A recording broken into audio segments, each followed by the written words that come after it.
Hello and welcome to the Modern Fairy Sightings Podcast, where we listen to people's fairy encounters. But take heed, we're not talking about winged Tinkerbells here. These are real fairies, real encounters that took people like you and I by surprise. Stay a while and hear their stories.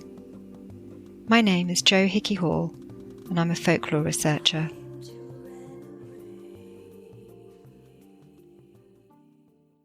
Dear listener, I hope you're well. Summer continues here despite the rain, and I recently made our batch of elderberry syrup, an annual endeavour that I always enjoy. Everything is blooming at the moment and I'm finding a lot of solace in nature. The Venus retrograde is affecting many people at the moment and bringing a lot of old emotional triggers up for people to deal with. It can be hard, so hopefully, like me, a walk in nature is possible for you. I headed out recently to meditate in some nearby woodland, and upon arrival I found a great deal of litter. After clearing it, I then found a beautiful tree that I was able to sit beneath, and I had a very restorative meditation. It often takes me around sort of 20 minutes to really get into a meditation, but even just being able to sit there for half an hour greatly helped. This is the second and final episode of the guest host Takeover specials. I'm delighted to introduce Bethan Briggs-Miller, co-host of Eerie Essex podcast and Spectre of the Sea, and Icy Sedgwick, host of the Fabulous Folklore podcast. I am so delighted to have received all your lovely comments about the last guest host Takeover episode, which was with Claire Casely and Kate Ray. Huge thanks to Kate and Claire for producing that episode for us. It was an excellent discussion that many of you found both interesting and insightful. This episode is an absolute riot of fun from two fantastic hosts who will be offering real reported fairy sightings and tales of folklore from their prospective homelands, as well as their own encounters that they're going to be sharing with us. It really is an exclusive. Bethan is originally from Wales, so she very much enjoyed examining all kinds of Welsh encounters for you. And Icy hails from Northumberland and is treating us to a whole host of tales from the wider area of the historical kingdom of Northumbria. They discuss one of my favourite stories about the Silkie of Denton Hall, and we hear a share from the fairy census about a puka in someone's house. But perhaps most impressively, this puckish pair managed to coin the phrase supernatural thrush during their chat. You heard it here first.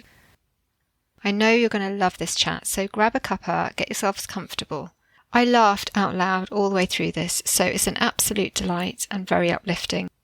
I feel very lucky to have all these incredible women in my life, Kate, Claire, Bethan and Icy, and that we're able to support each other in our unique approaches to this area of research. Please do check out their podcast and follow them. The links to all of their work and social media links will be on the show notes.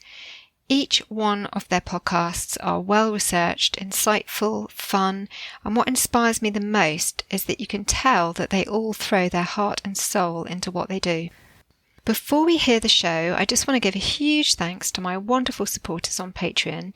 They are a truly lovely bunch of people and I feel very grateful for their warm support and community.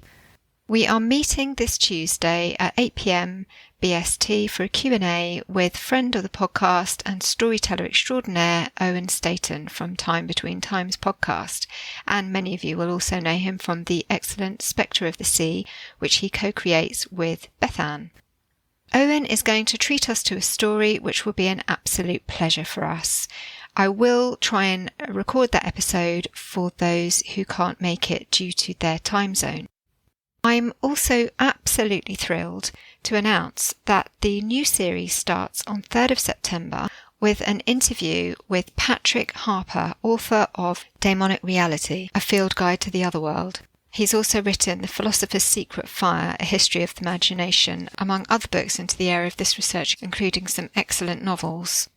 I know many of you will already be familiar with these hugely insightful seminal works. Patrick has a gift of being able to engage and entertain us with explorations of our human response to otherworldly experiences. These books offer helpful frameworks in order to make sense of visions, visitors, and our relationship with the soul of the world within our various cultures and throughout history. I very much look forward to sharing that interview with you.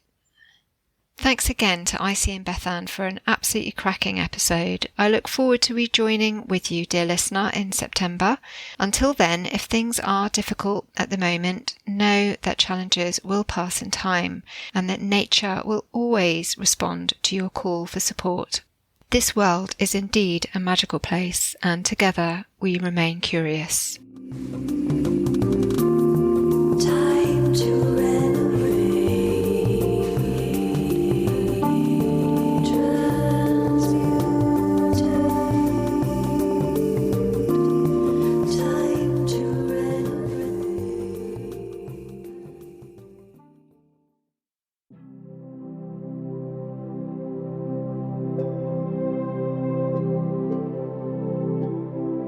Hello, dear listener, and welcome to the Modern Fairy Sightings Podcast.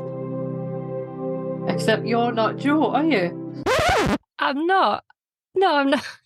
And I don't think I could pretend to be. Yeah, no, sorry, everyone. It's not Jo this week. I tried to do her lovely dulcet tones, but you have to stick with mine and Icy's. So yeah, let's introduce ourselves. Oh, bringing the chaos already. We're stepping in this week for Jo, who is out and about doing summer holiday stuff. So I like to think of us as substitute teachers. Nice. Yeah, as you say, we're bringing the chaos. So my name is Bethan Briggs-Miller. You might have heard me on Eerie Essex or Spectre of the Sea, and co-hosting with Icy Sedgwick. Take it away, Icy. I'm Icy from Fabulous Folklore, and I pop up on various other podcasts, like the folklore podcasts I've been on and so on, and what have you. Basically, you can't get away from me a lot of the time. And why would we want to? Well, there's some people would, but we'll not talk about them. No. So we've gone through different databases and reports and set the fairy census and tried to find lots of different stories, encounters of fairies. I've stuck to Wales because I hardly ever get to do my hometown or my home country because I'm normally in Essex doing Essex stuff. So I've taken the opportunity to delve into some Welsh folklore. I see where you concentrating. It's mostly Northumberland, a bit of Tyneside, and I want to say, is one of them County Durham? Yeah, two of them are County Durham. So it's basically kind of northeast, because I don't normally do County Durham, which is daft because it's just down the road. But I think if you take the kingdom of Northumbria as a whole, we do have quite a lot of similarities across folklore anyway. So it kind of makes sense to sort of look at it as slightly more of a group of stories rather than. I said a group of Tories there. That would be awful. I'm so sorry. That's really scary. That's the first swear word of the day. Have a trigger warning there.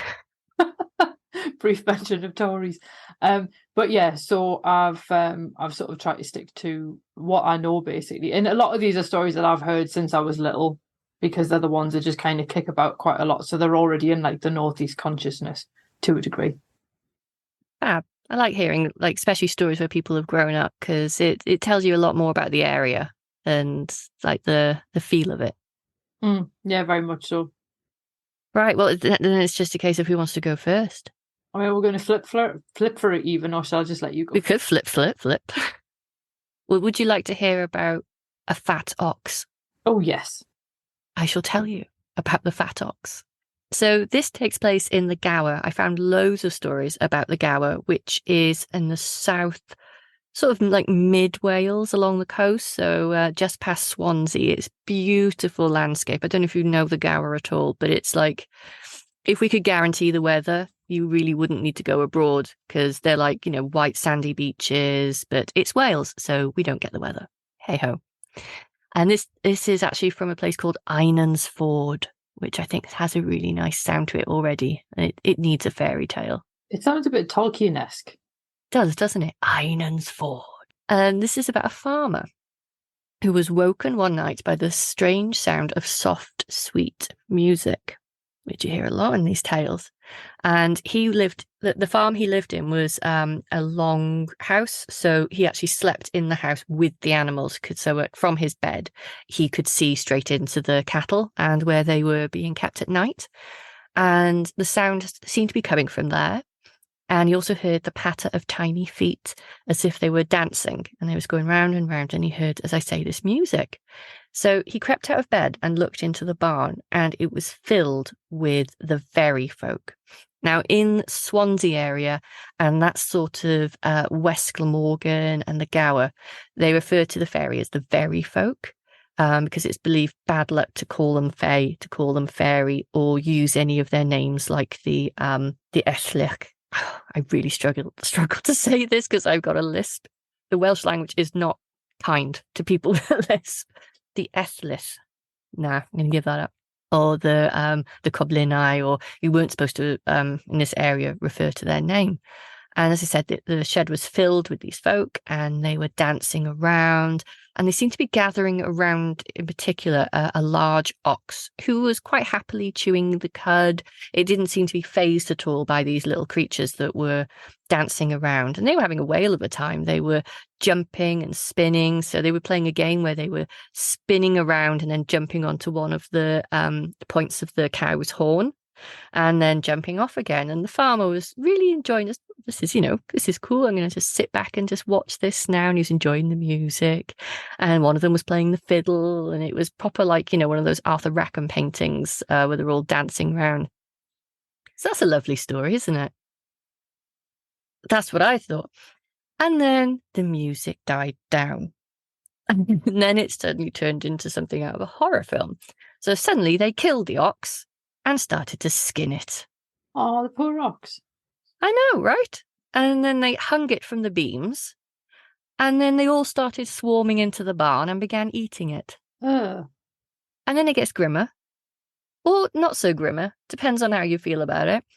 But once they'd eaten it all and eaten all the meats, and, they'd had their merry time, they gathered all the bones together and started putting it back together again, like some weird jigsaw. Except they couldn't find one piece of a bone, and they were pulling their hair out, and they were running around absolutely like wailing and arguing with each other about where this bone was. And anyway, they gave up looking for this bone. Once they put the skeleton together, they threw the skin back over again, and the ox was standing there as if nothing had happened. And they left. And then the next day, when he let the cattle out in the morning, that particular ox was limping in the leg where the little bone was missing. Wow. So yeah. That's really interesting, because it just makes us think of, there's one of the Greek myths where, I've forgotten his name, but one of the human kings ends up serving his own son to the gods. Yes. And when I think it's Demeter, because she's obviously distracted by the fact that her daughter's been kidnapped, she eats part of it, and then when they put the kid back together, he's got like a knackered shoulder or something.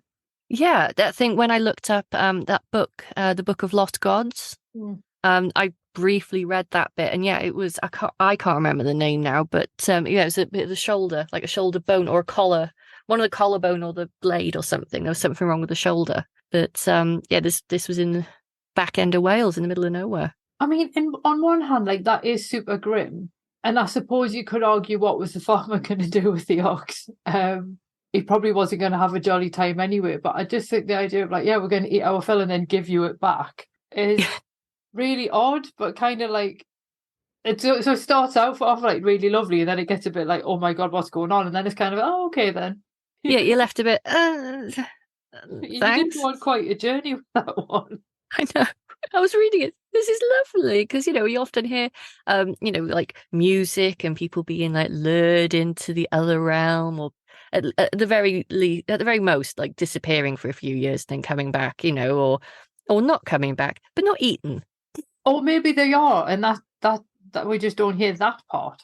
Oh, maybe they're eaten and then they put the skin back on and then send them back outside again. Yeah. So there you go. I don't know if you've had your lunch yet, but oh God, I'm really, really glad I had a vegan burger now. Yeah. I think this is the thing, like, because fairy music never ends well No. in these, and I kind of feel like it sort of doesn't necessarily end well for the ox, but then it kind of does. Yeah. I don't know if it was, I mean, my little sort of like brain, like the cogs are going. Could it have been sleep paralysis? Did he, I don't know, like imagine it all or dream it all? Or that is quite a dream. And then he was limping the next day. And then I started thinking, some folk tales come about because they're trying to warn people, like, don't go to this particular place. So don't follow the music, otherwise you could end up as an all-you-can-eat buffet. It's a funny one because you also sort of think, like, if you were going to dream something, most people don't have a good enough imagination that they would dream something that they'd like never seen before. You know how they sometimes say that like, everybody you see in your dream you've seen somewhere in reality or something. So you then think, so he's obviously seen enough of each of the different bits. Yeah. For his brain to then put. But then I'm always a little bit like disappointed when people go, it was all a dream.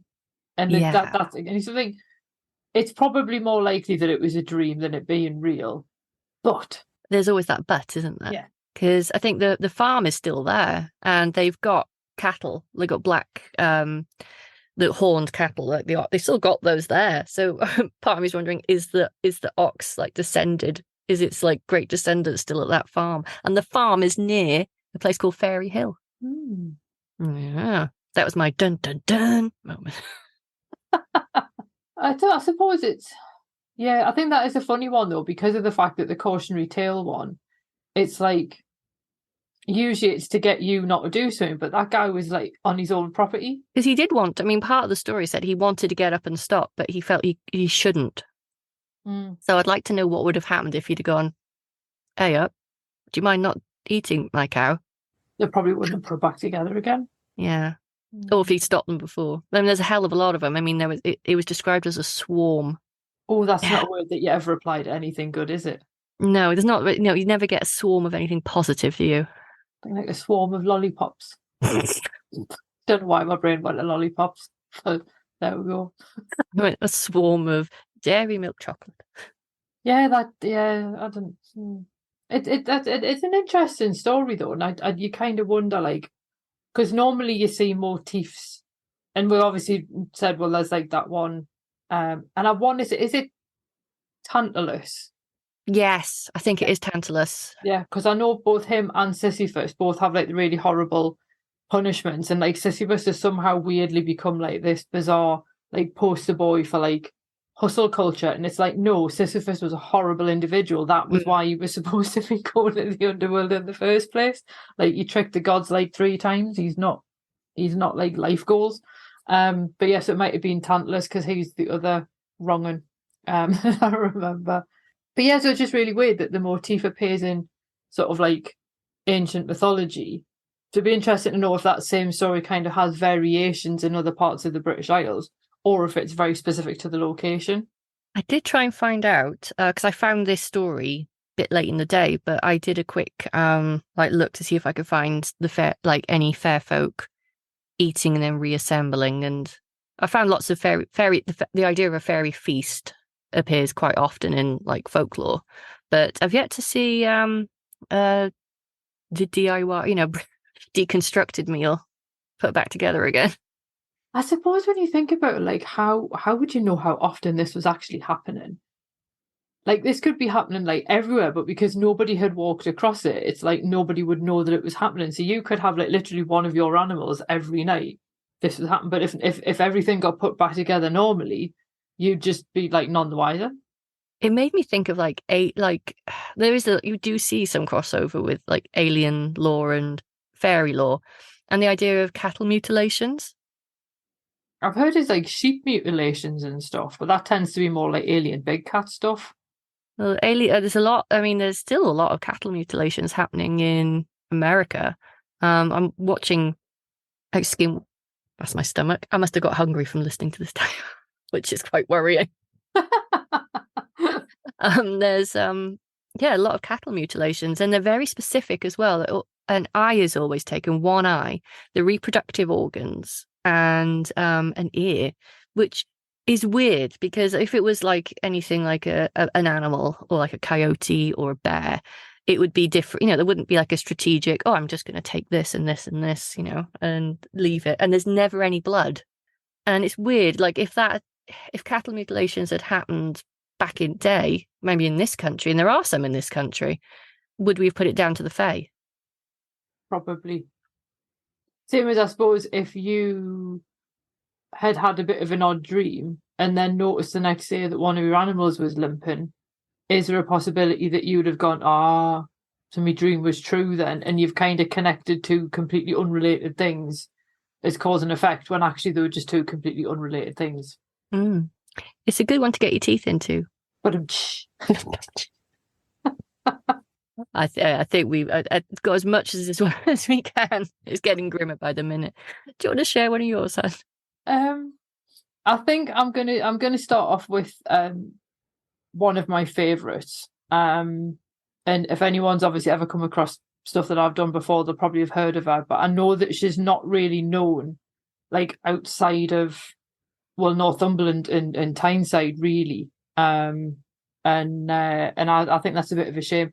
But she's interesting because of the fact that, where you said there's a lot of crossover with fairies and aliens, you also, in my view, get quite a lot of crossover with fairies and ghosts. It's like, I say ghost, I mean, is a poltergeist really a ghost? I'm not sure, but it's like you do get that sort of, particularly where brownies are concerned. And that's where this one called Silky kind of straddles that divide, where some of her behaviour is that of a brownie, some of it is closer to that of a boggart, and then periodically she'll do things which feel more like a ghost would do it. So I quite like the fact that she's just like, I'm going to ignore your stupid binary humans, and then kind of does her own thing, which is quite cool. But she, the first stories of her, because I'm going old school, I've got mine on paper. She's listed by William Henderson, who, like, he's one of ours, like, two folklorists that I tend to draw on quite a lot. Him and M.A. Richardson, and they basically, Henderson went round and just collected a lot of folklore of sort of Northumberland and the borders and down into County Durham in the 1870s, and then the Folklore Society actually published his book for him. Was he a reverend? Possibly. It seems like a lot of the folklorists that I like come across, they seem to be reverends and people from like the church seem quite attracted to studying fairies.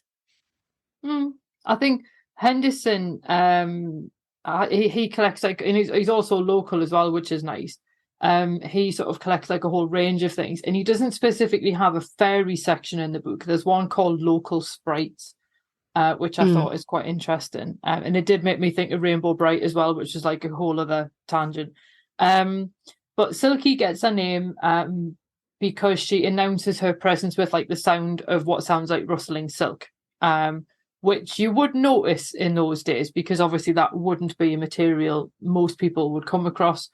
And particularly where people would come across her, because she was particularly famous in the area around Blackheddon, and that's about 13 miles northwest of Newcastle.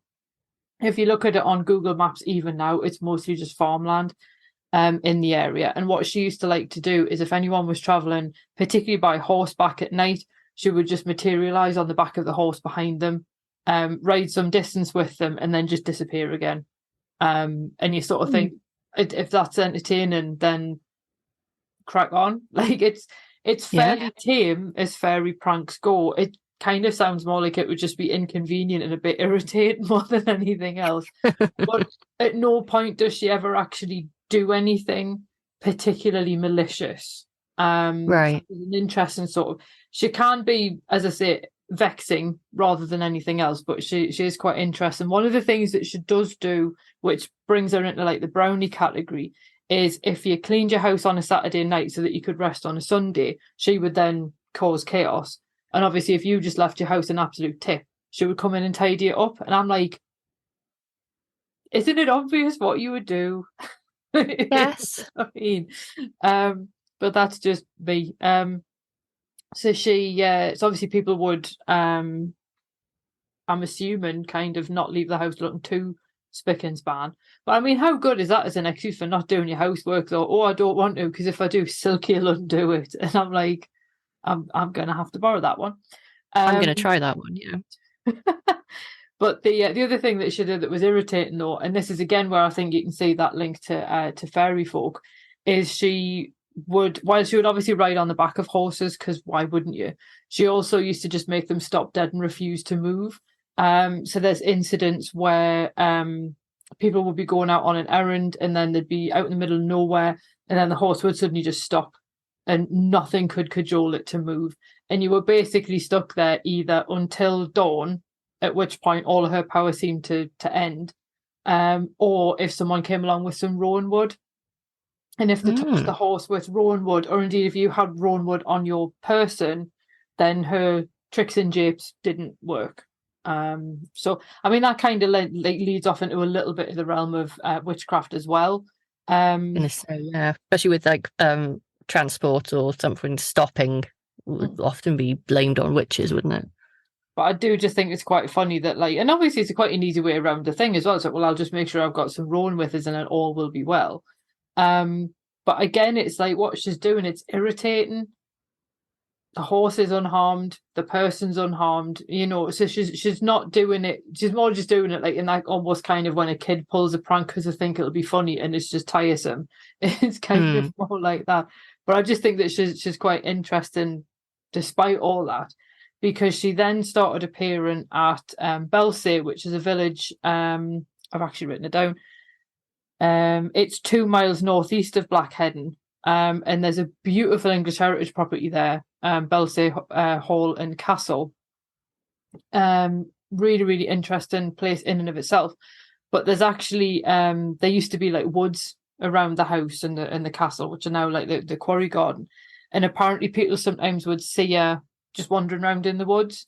And if you did see her at twilight, you would see her sort of, and it would look like she was cutting down trees or splitting stones, and you would hear this like howling tempest, but then the whole wood would just look really calm and tranquil. And I just thought that was a really interesting thing, where she's kind of pottering about doing whatever it is that she's doing, like completely unrelated to whatever the people around her are doing, but it's just that sense that she's in this sense, she brings like the sound of a storm, even if there isn't one. Which I just thought was quite an interesting and unusual element to it. But the bit that sort of caught my eye is it's described in the book as being a lake at the bottom of the crag that had a waterfall coming into it. And I actually tried to look this up again on Google Maps to see if I could figure out where it was. And there's like an outflow kind of thing, or an outfall rather, from a lake into a pond. And I got in touch with English Heritage and actually sort of said, I've got a really weird question for you, but and the history department got in touch and they were so helpful, and they were obviously like, oh, actually, yeah, that's a really interesting one. They were really nice. And they thought that the crag was actually the crag wood that's sort of south of the hall. Right. Because there was an oak tree, I think it was, that was right next to this waterfall, which apparently was it grown in such a way that it almost looked like the limbs had formed like a chair. And wow. And the chair was referred to as Silky's seat. Now, I cannot find any artist depictions of it anywhere. Obviously, it's like pre-photography. And at one point, one of the owners of the hall actually had the tree preserved, because you wouldn't really want to necessarily anger one of the good neighbours. But apparently it seemed to be that the thought that she hadn't really been seen there after about 1846, so no one really knows kind of where she went. But she what did happened to the tree? Well, I can't find any mention of the tree either, so I do think it must have been removed at some stage, but well after that. But apparently there was a break-in at the hall in the 1920s, and she even got the blame for that. So there seems to have been like a waning interest in her, kind of as her appearances kind of taper off. But there could be a reason for her appearances tapering off, and it's because she does then seem to appear in another location. Although as I say, there was this idea that she just disappeared abruptly in 1846, which kind of implies that the sightings must have been quite regular for people to notice that she'd disappeared. And I feel like a lot of this was probably passed on orally. So by the time Richardson comes along, like 30 years later, there's not that many written records. It's just like people's recollections to work from. Some people thought that she'd actually been a ghost. And then there was in that particular theory, the thought that she'd hidden some treasure and died and then couldn't rest until someone found it. And that one, there was a house nearby in Blackheddon where a ceiling just suddenly gave way, and they actually found gold wrapped in a calf skin hidden in the ceiling. Oh, wow. And it was around that time that our appearances seemed to stop. So people thought, oh, well, our treasure's being found, so she can rest now.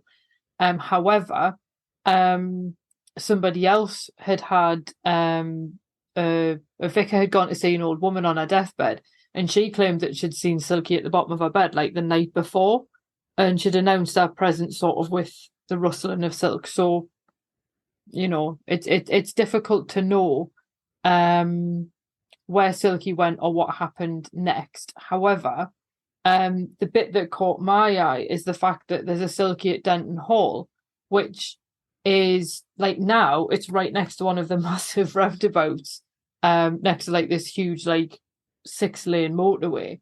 And it used to be who was it the diocese for? It used to be the diocese property for the Roman Catholic Bishop of Hexham and Newcastle, and they sold it in 2020. And I obviously haven't got any idea if they had any disturbances or anything in the house. But it's a Jacobean mansion built in 1622, and it looks completely out of place.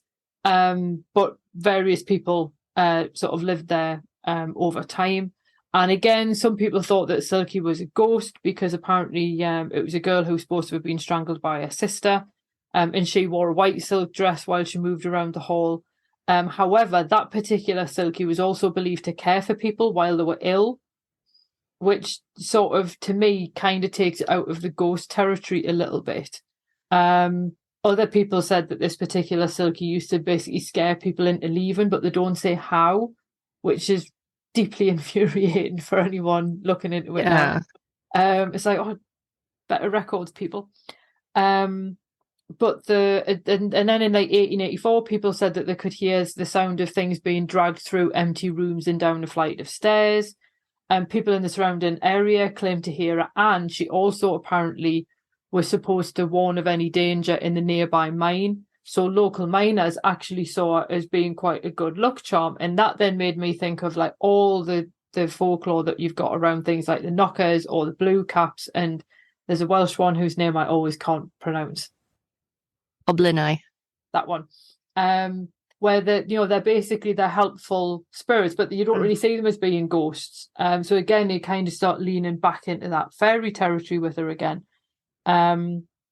But then the one that I found really interesting with it was that Catherine Briggs actually mentioned Silky in her encyclopedia, and apparently a woman called Mrs. Warner had actually lived two old women had lived in Denton Hall, and Mrs. Warner's mother used to go and visit them and take this woman with her when she was a girl, and this would have been between about 1887 and 1902. And the two old ladies would talk about the Silky that lived at the hall, but they wouldn't let anyone laugh at her. And she would do things around the house for them. She would lay the fires. She would leave bunches of flowers on the stairs for them and things like that. And our antics used to annoy the staff more than anything else. And again, that's what made me then think, oh, is she undoing people's chores? When really they could have like got her to help. It's like a light way of putting it. But apparently she wore grey silk, that particular one. So these two old ladies seemed very definite on the idea of there being a Silky living in the hall. And then the Warner family left Newcastle, so they didn't visit again after 1902.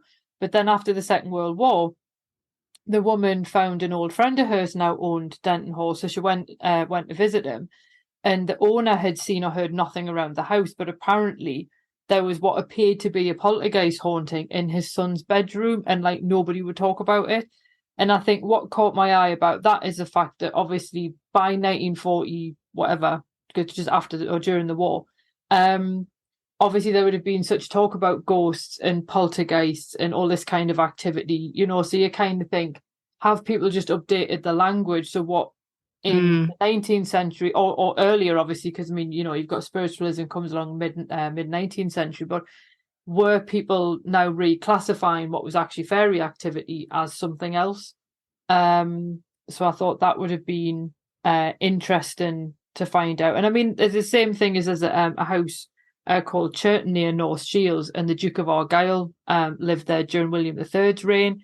He had a mistress who died suddenly, and people were then trying to work out if the Silkie at Churton was this mistress who died mysteriously, or if she was actually a proper Silkie, because apparently she made unearthly noises, and apparently the owners couldn't find tenants because of the amount of noise she used to make around the property.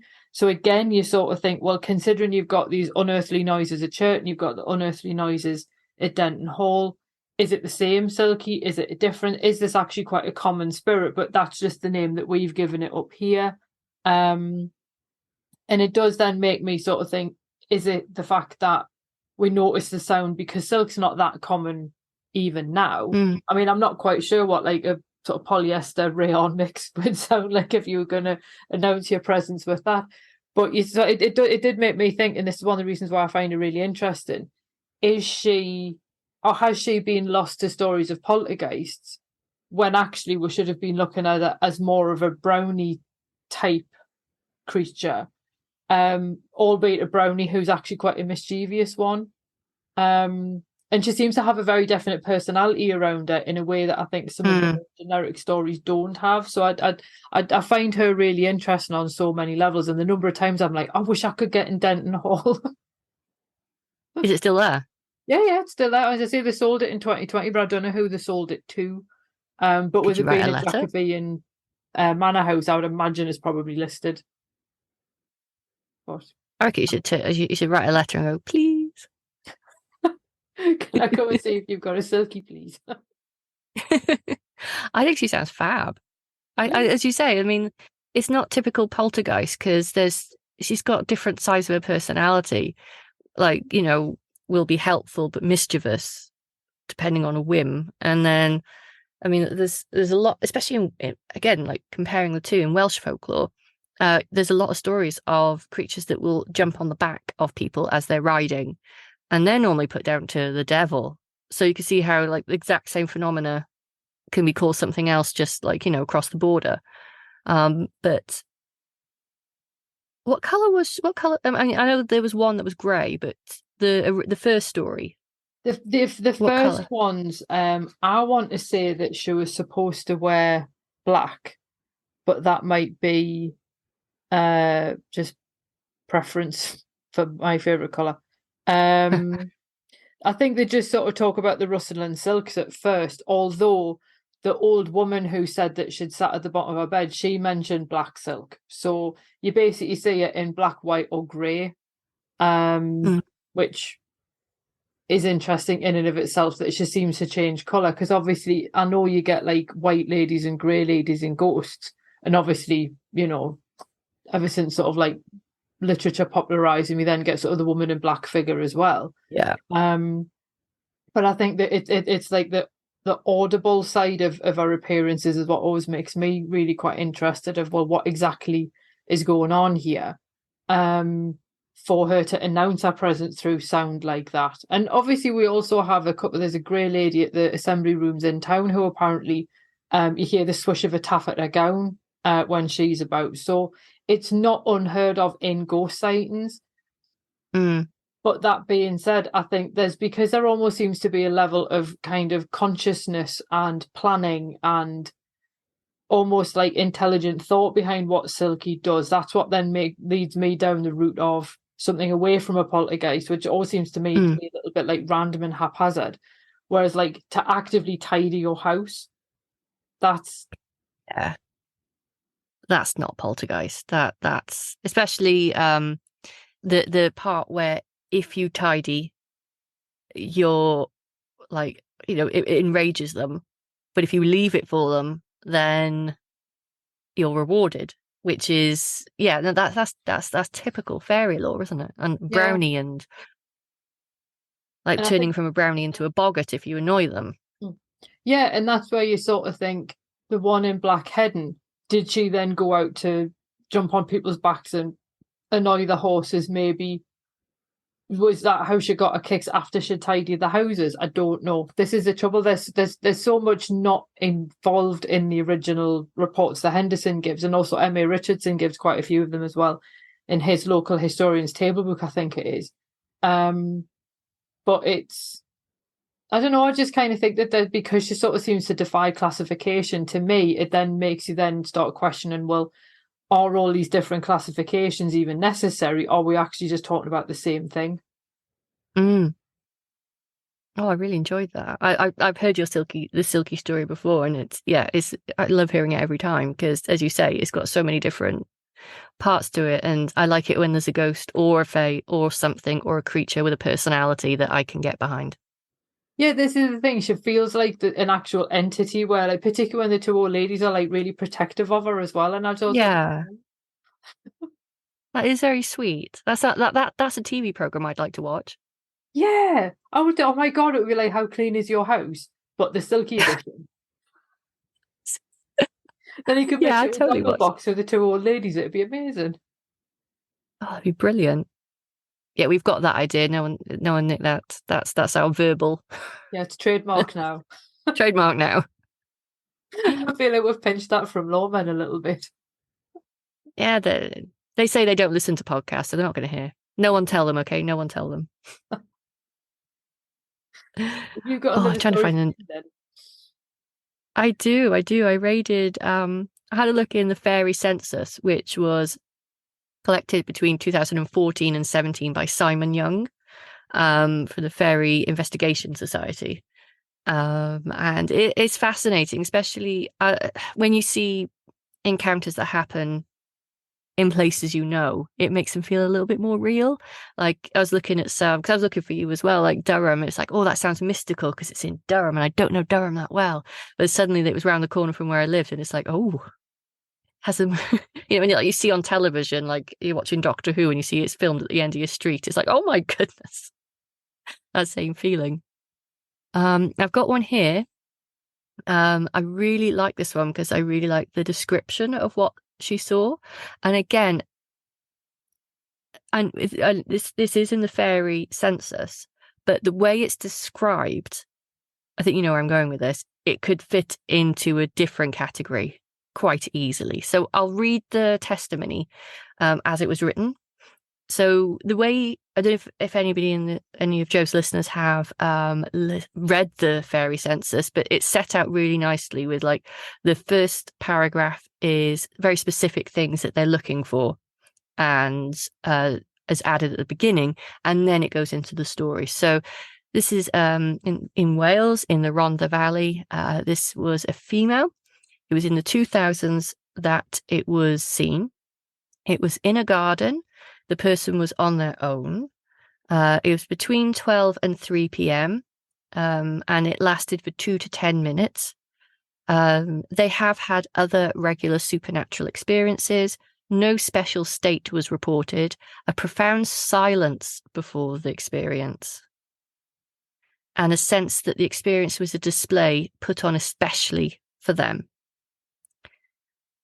And I'm really glad they asked those, because I think if I was telling a story, I wouldn't even think about those things. If it was good, they get more information out of people with those, like, set questions when you fill in these reports. So the story starts. Early one afternoon in May, I was sitting out in my garden. The rhododendrons were in flower and it was a bright, hot, sunny day. I was very comfortable and content to listen to the birds and just relax. Unexpectedly, I became aware of the golden outline of a figure down at the bottom of my garden. I say outline because it was not solid, but looked as though just its outline had been drawn with golden ink. The figure shimmered and had tall wings, but mostly it was transparent, like a rough sketch. It was about 3 foot tall and rose up in the air a little way before descending, and it did this several times. Then I saw a second winged figure, very much smaller. This was also golden, but I remember seeing a flash of blue and green. My first thought was it was a dragonfly, but on closer observation, I saw that it flew quite differently and its shape was not that of an insect, but a small human-like figure. Next, I became aware of someone on the seat next to me, and although I could not see them, they were trying to get my attention. I could even see something pressing on my left upper arm, moving my clothing.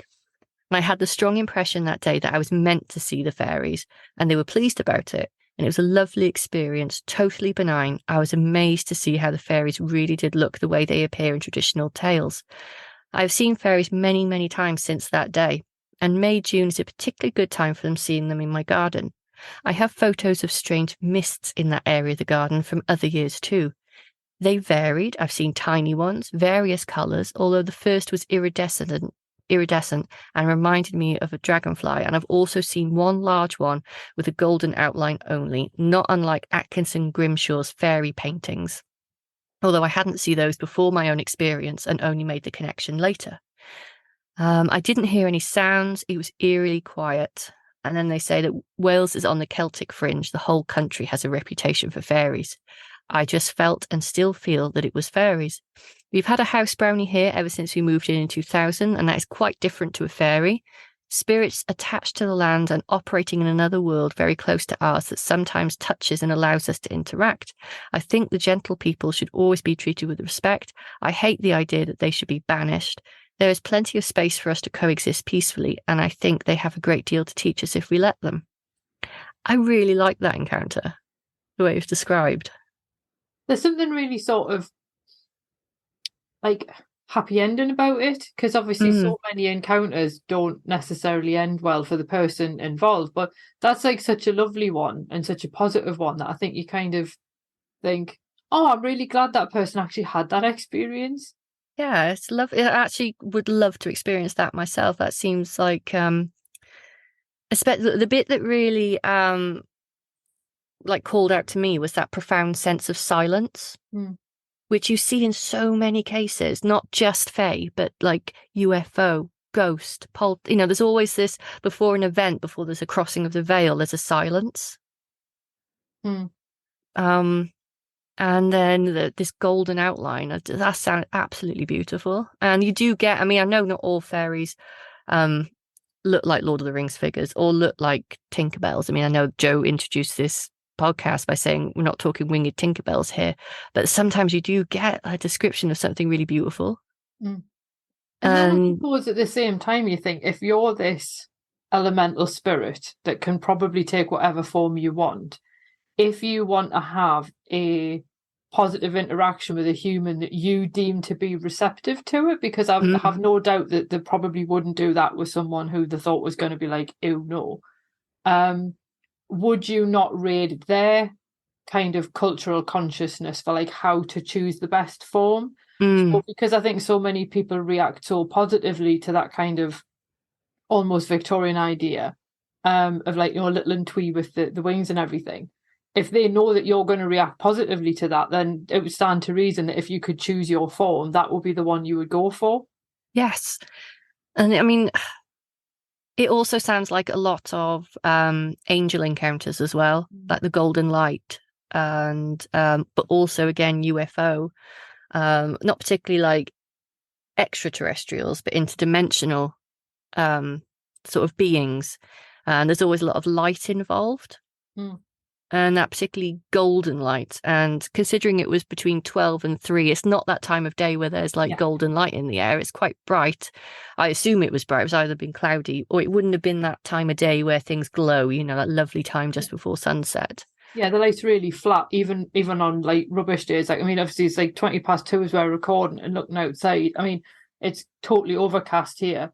But yeah, the light is just really just kind of, I don't want to say monotone, but like, because obviously that's for sound, but you know what I mean? It's like, it just, there's absolutely no glow about it whatsoever. Whereas if it had been like the golden hour, like in photography out sort of sense, then you could go fair enough. But yeah, if that's between 12 and 3, that's like the least supernatural time of day. Exactly, yeah. It's normally twilight for these things, or as you say, the golden hour. And this is the Rhondda in Wales, so we're talking about in a valley, so it could have been quite dark. There are some little bits of valleys where they don't get any sun all day. That's how dark it is. But I just thought it was really, I just, as you say, I love, especially after the first story I told you, I thought it was quite nice to say a different one. And I've totally forgot with the first story, he did describe the colours. Red and green.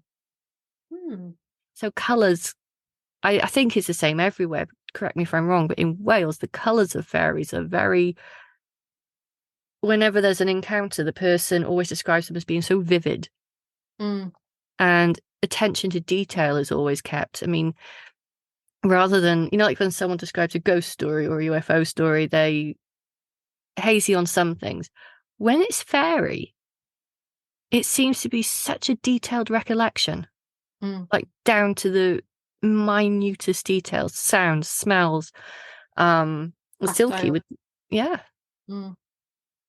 I think the other thing I like about that particular sighting as well, or encounter, whatever you describe it as, is her feeling that like wanting to actually like collaborate with her house brownie.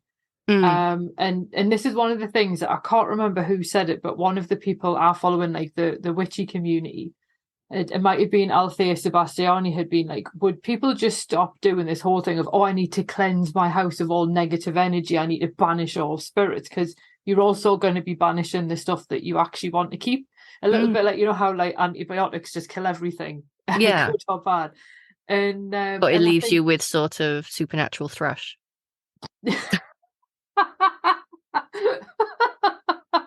That is the tagline for this episode, like. Sorry. But basically, yeah, and I think like, there is a degree of, depending on which end you come at with this, if you believe that like some fairies are sort of like house spirits or some fairies are land spirits or whatever, and they were basically beings who were here first. Yeah. The idea of actually living with them and whatnot, I think is such a nice way of looking at it. And you sort of think, so instead of you having to go around your house kind of spiritually cleansing it and what have you, you don't actually need to if you've got a good relationship with your house spirits, because they kind of do that for you. I like the fact that she seems to be working with hers. Yeah. As like just like housemates she doesn't see a lot of. It's weird, isn't it? Because I think that with a lot of different like Fortean things, during lockdown there was an increase in sightings, especially with fairies. Now I was thinking about this because I'll tell you about it later, but I had an experience during lockdown, and I do wonder, like how busy life is now and how you're out of the house most of the day and then you're sleeping the rest of the time. The amount of time you're in your house, actually being in your house, you're still busy, you're cooking, you're trying to get kids ready to sleep, you're trying to do some work, you're trying to do a project, you're trying to keep on top of the housework. We very rarely have time just being. And lockdown, I think a lot of us decided, because we were staying in the house, we wanted to make it a home more. Like the amount of people, I mean, everybody did it. Everybody thought, how can I make this nicer? How can I make it more homely? And the amount of DIY projects that happened, the amount of gardening that happened. We seen house plants. Yeah. I mean, we made it, we engaged with the house more. I mean, one of the first like things I learned in witchcraft was talk to your house. It's an entity in itself. It's a place, it's a sanctuary. And I think we went back to making a sanctuary during that time. Unfortunately, I think it sort of fell off the radar a bit when everything went back to air quotes. Sorry, I always do this. It's a podcast. You can't see it. I'm doing air quotes, normal. And I think that's why a lot of things sort of came out a bit more. We connected more with very basic vibes.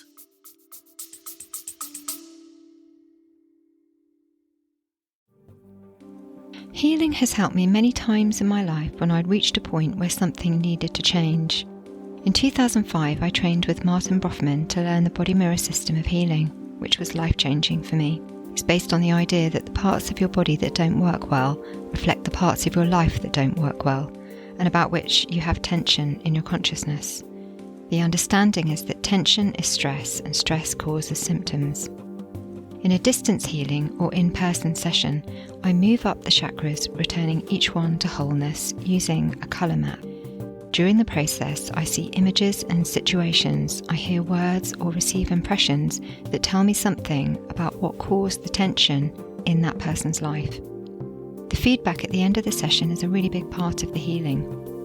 If you're interested in a chakra healing session, you can contact me at scarletofthefae@gmail.com.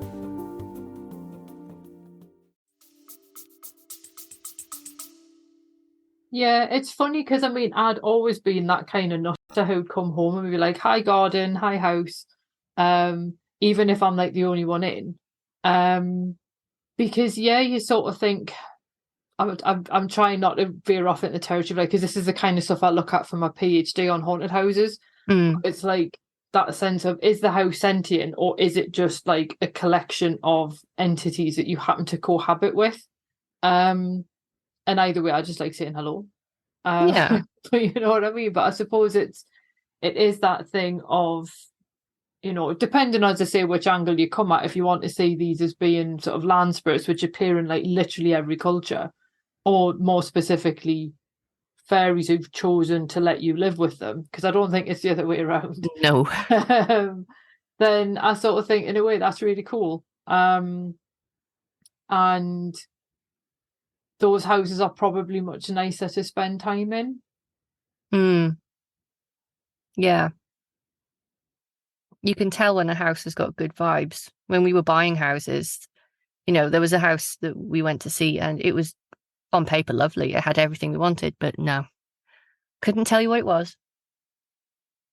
We could afford it and everything.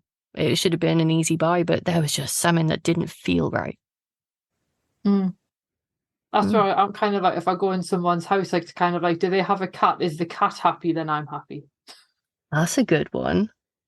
A good job, because I love cats anyway, and they tend to like me. So I'm kind of like, if the cat seems quite chilled out, then I've got nothing to worry about. And it's funny because I house sat for someone who at the time she only had 2 cats, but she's got 4 now, and they'd been experiencing some like weird stuff in their house. And there was like one day one of the cats was getting really quite uppity at a corner. And I just kind of like said out, like, I don't know who you are, but like, I'm not here normally. So if you're here for them, like, I can take a message, but they'll be back whenever.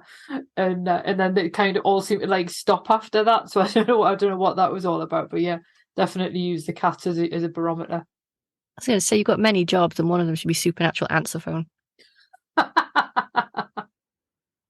Don't take a message. Why not? Well, that's the thing. It's like mediums always make it like this really like, ritualistic kind of thing. And I'm kind of like, well, imagine if you could just kind of use it like an ability. Like, I'm really good at admin. So, you know what I mean? Like, it take minutes. That's just automatic writing, that though. Yeah. Oh. Do you have another one? I do. It was quite interesting, actually. This isn't the one I was going to do, but when you mentioned colour, this one is actually from Teesside, so it wasn't one that I originally had. And there's a place near the Tees called Tower Hill, and the fairies lived there, and they would go down to the Tees to bathe and wash their clothes. And there was this particular day, an old woman in the area must have been, I think she was coming home, and she'd found a fairy sitting on a small stone near a house. So the fairy was wearing green and had bright red eyes.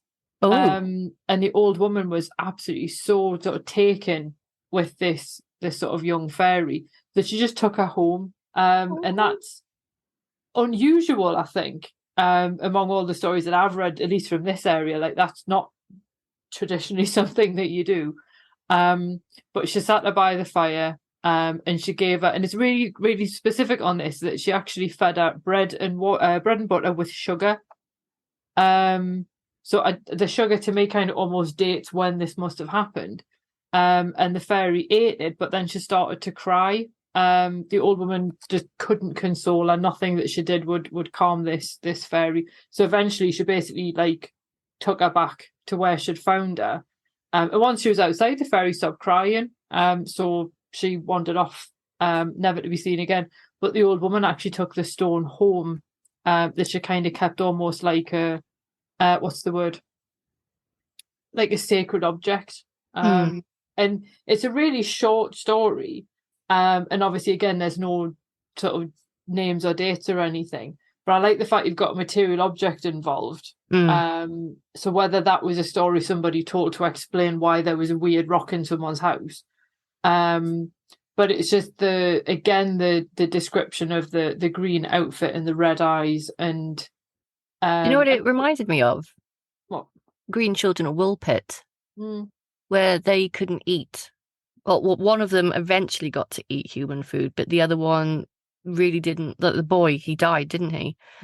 But that's sort of like, was it coming into the house, or was it eating the food that made it cry? It seems like it's the being brought inside is the bit that upsets her first. And I mean, like, I'm not being funny, but if I was just sitting minding my own business and someone somehow managed to pick me up, I mean, I'm assuming the fairy was a lot smaller, and then just took me home, I probably wouldn't burst into tears, but I wouldn't be very happy about it. It is a little bit child snatchery. Yeah, it's very, very wrong. The only decent thing that she does is at least she feeds her and then takes her back when obviously the fairies just having none of it. But because you sort of read a story like that and almost expect almost kind of like, you know, one of the fairy parents to turn up, because obviously we've got stories like that in Rothley, where you've got the story about the young lad who plays with a fairy who comes down his chimney.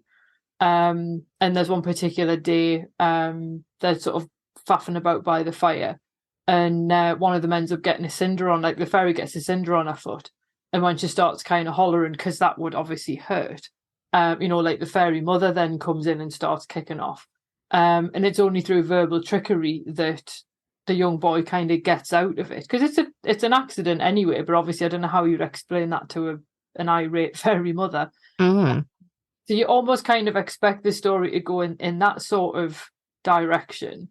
And then it kind of veers off into, oh, well, I'll just put you back then. I kind of really hope it was a fairy. Otherwise, she took a child, stuffed it full of sugar, and then just went, off you go. Yeah, it is an odd one. And I think it's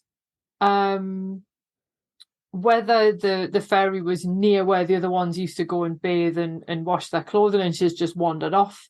I don't know if she lived, like, was local to the area where the old woman lived. Again, there's not enough details for us to be able to kind of pinpoint any of it, but I think there's enough in it that you kind of go, wow, that actually does stand apart from quite a lot of the other sort of fairy incidents that I've come across. I think I saw something when I was having a look. There was another incident that happened in Durham. There was a place where people used to wash clothes. It seems like almost like household chores attract as well. Even if it's not in the house, it's still a chore. It's still something that needs to be done. Yeah. There's something, I must admit, there's something about the whole getting fairies to do your chores for you thing that doesn't sit well with me. And I know you can't really pay them because they don't seem to like that. You've got to kind of sneakily leave stuff for them so that they don't realise that you're paying them. But there is a little bit of a kind of exploitation, if I dare say it, kind of. So as much as I'm kind of giggling, going, oh yeah, I would leave my house filthy for Silky or whatever. But at the same time, you do kind of think, like, to what extent is the tidying actually the fairy's choice? Yeah. Yeah, it does seem a little bit like almost like a punishment. Unless you get one of the you know how you get people who just genuinely love cleaning, like Monica in Friends. Yeah, and then if you've got the fairy equivalent of that, and it's actually like that's the funnest thing that they can do, then you kind of go, oh, well, fair enough. And you've also got some porridge or whatever out of it as well. Have at it. When you could put like an advert somewhere, fairy brownie needed desperately. I think I've got one more, and then we could swap our tales. Yes. Okay. I picked this one because again, it straddles two different things. So it's from the census again. So this was in Wales. No location this time, so it could be anywhere. It's from the 1990s. Again, it's a female who witnessed it. It says 11 to 20. Oh, that's their age. I wonder what that was. So that's quite a long period. That's quite general. So they're either 11 or 20, but it was inside a private house, and one other person shared the experience. So I do love a good multiple witness story. And this is between 6 and 9. And it happened in less than a minute. There was no fairy mood reported. They do have regular supernatural experiences. They were extremely happy. And just before the experience, they had a prickling and tingling. And they had a sense that the experience was put on especially for them. Unusually vivid memories of the experience and a sense that it marked a turning point in their life. And I know Joe asked that a lot when people come on the show and they tell, they're amazing stories. I love hearing people's stories. We all want a more magical world.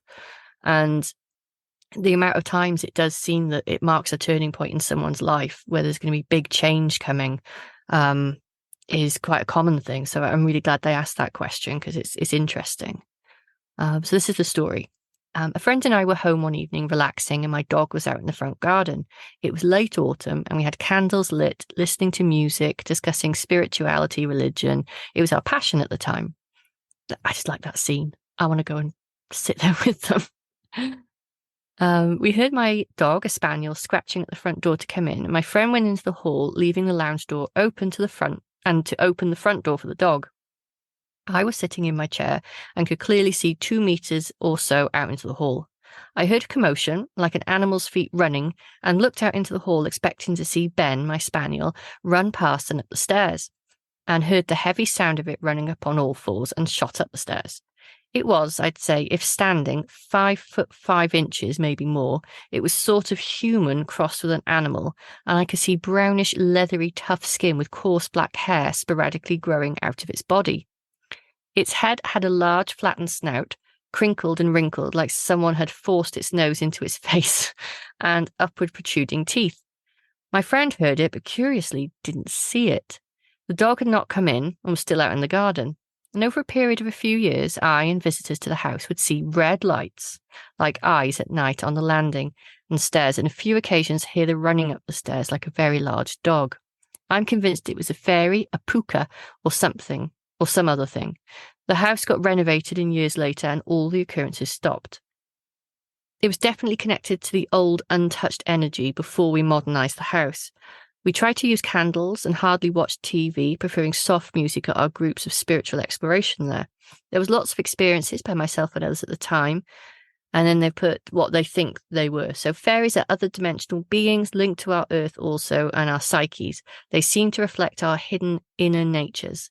I am very interested in the awakening of the UFO alien fairy connection worldwide and the connection to a multiverse and theories about other dimensions.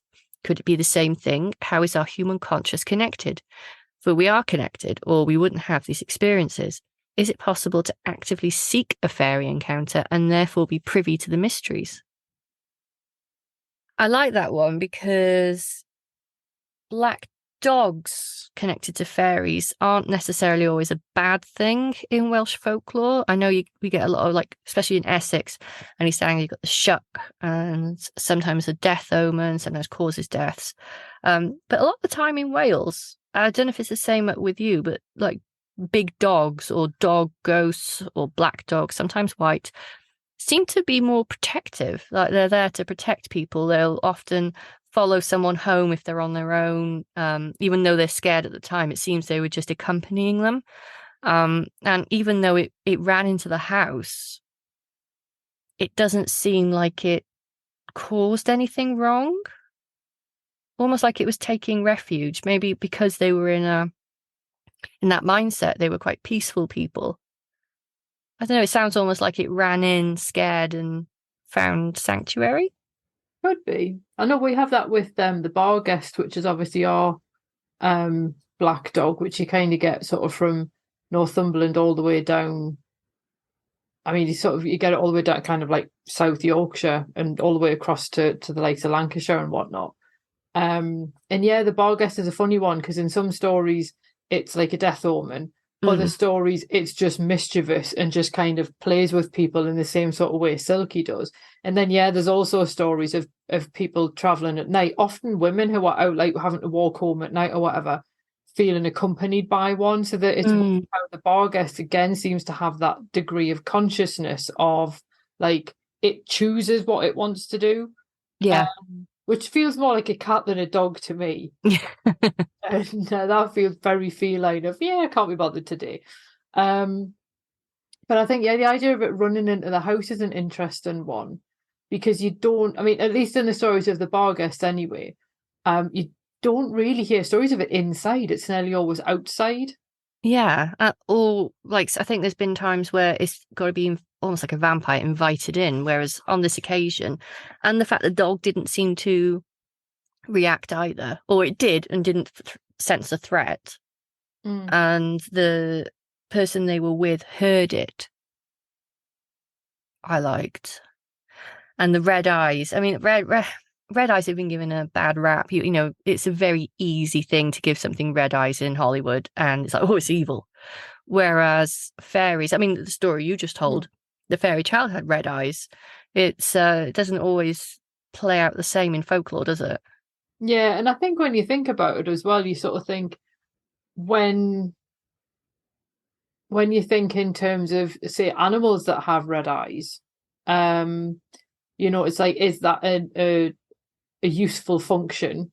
You know, in terms of what it does, is it just a particular color that? Because when you think about it, like if you think about, say, blue eyes, that doesn't actually make any sense. Why there would be that color? Like I know obviously they're supposed to be paler for an evolutionary reason, but why blue? Why not pale lavender? You know what I mean? So it's kind of, I sort of feel like there's so much kind of almost this random about humans that you sort of think, why wouldn't that also be the case for fairies as well? Yeah, there must be a reason or a rhyme. I like the little thing they said. I mean, because I've touched on it a couple of times, but the link between UFO and alien needs something running and taking sanctuary. I mean, it could, you know, fairy. I mean, it does also, I mean, it sounds very similar to a skinwalker. And, you know, that's sort of like half, like somewhere between a human and an animal, especially a dog. It's almost like they're halfway between a transformation. You know, it's not quite there and like squished, you know, it's almost like it was in trouble.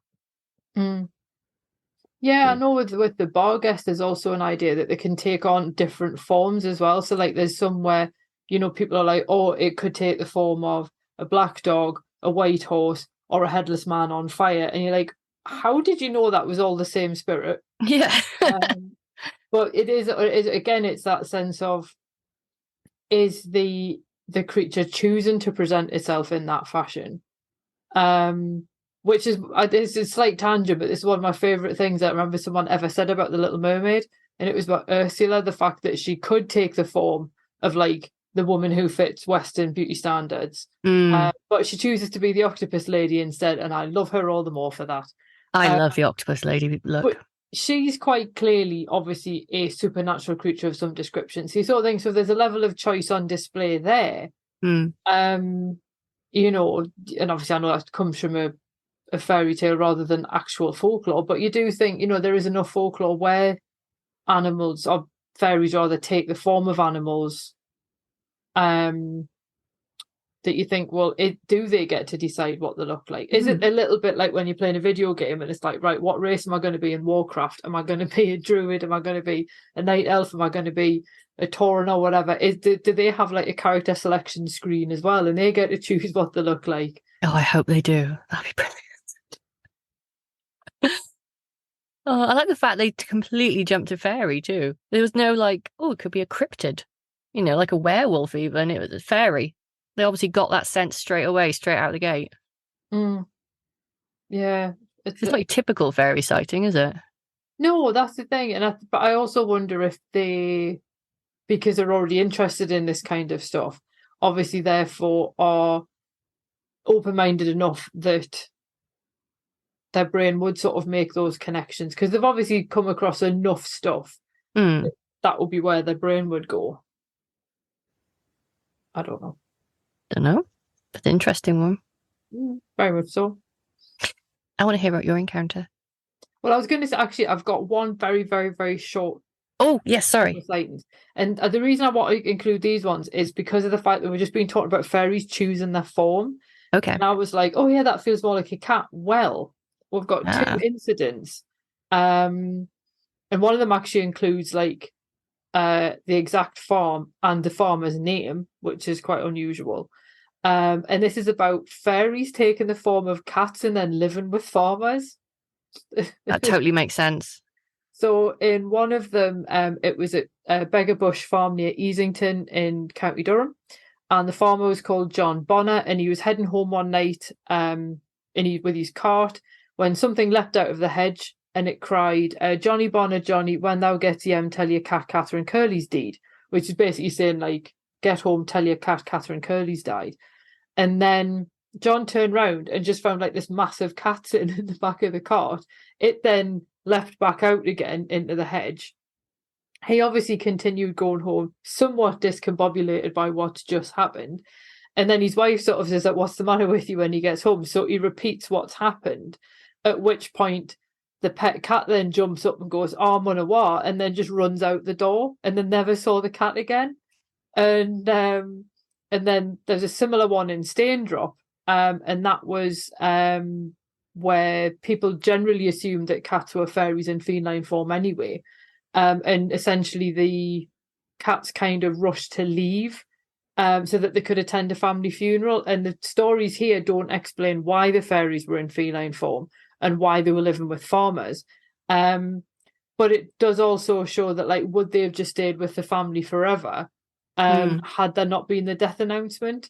And I think I like the County Durham one because of the fact that we've got the guy's name.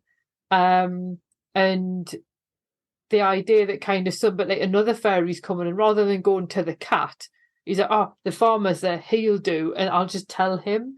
And I just kind of, I quite like that one because, again, it's like fairies are getting to choose what form they take. So are they cats around each other, or are they cats just while they're around people? Oh, that is interesting. Almost like Toy Story. Perhaps when, we see them, they're cats, but as soon as you go out the room.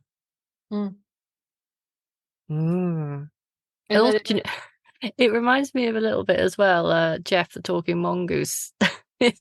I mean, at the time, if you do, it's supposed to have been debunked, but, the little girl was supposed to be, I'm not so sure about that one, but I do like it because I like that story.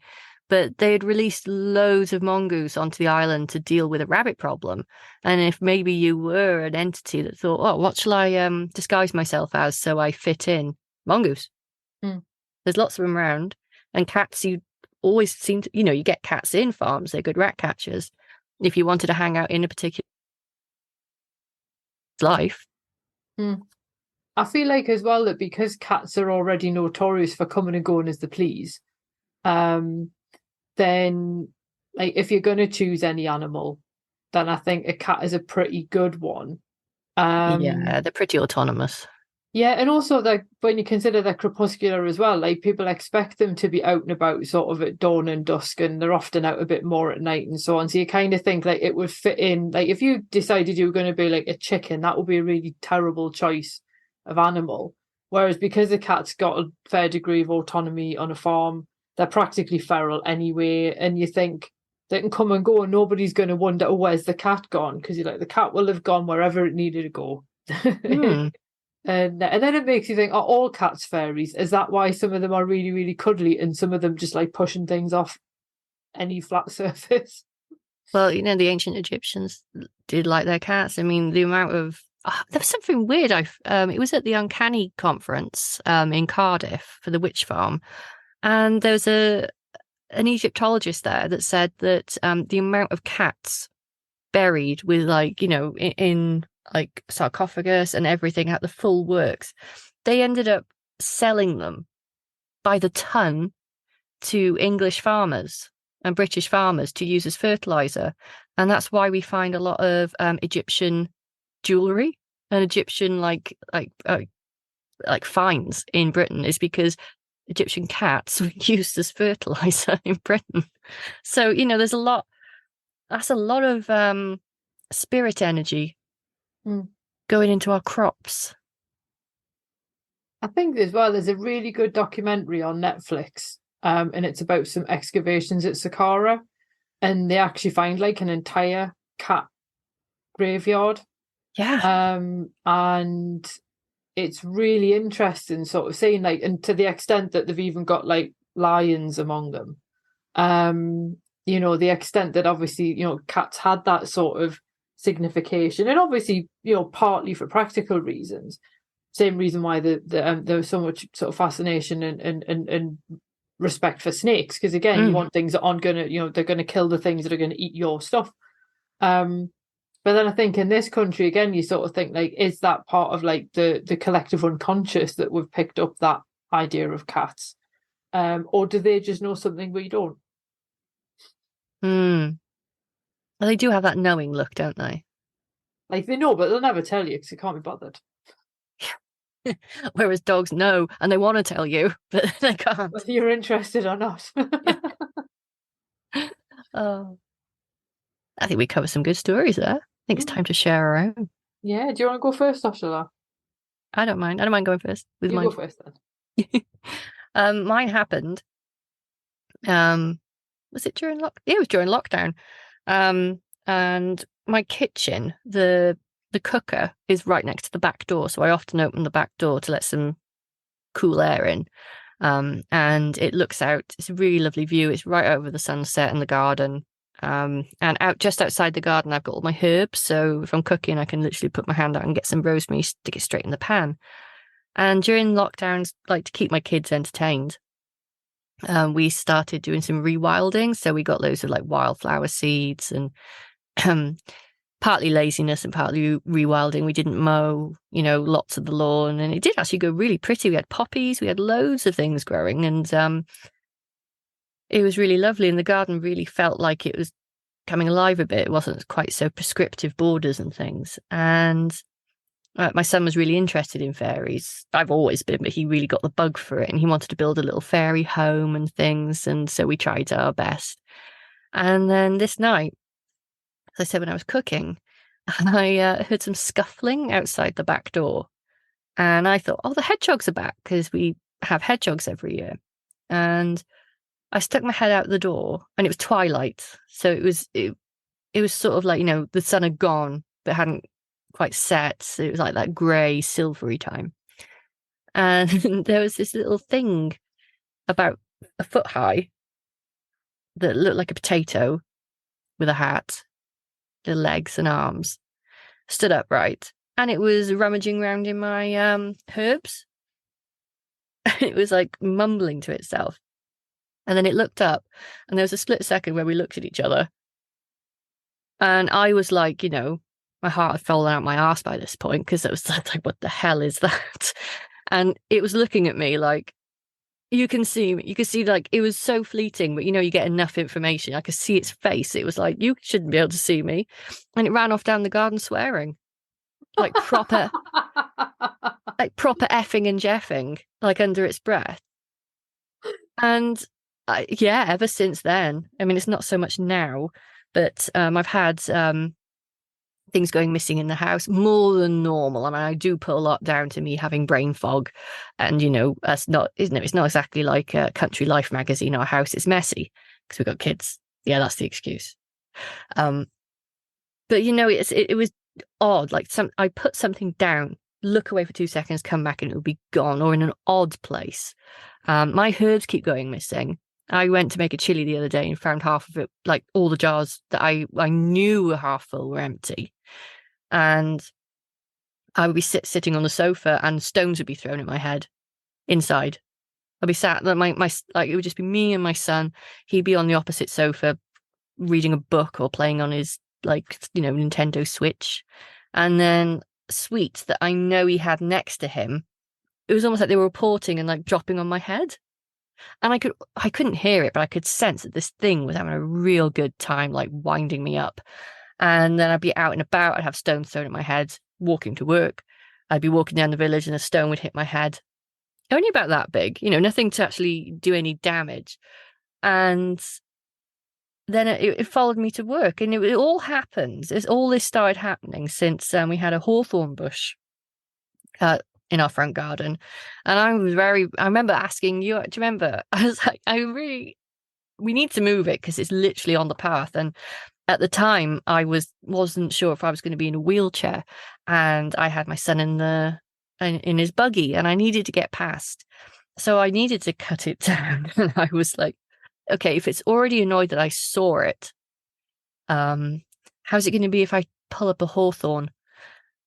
And it was answered for me because while I was out one day, someone who we paid to come and clear the garden pulled it up. So I don't know if he's had anything since.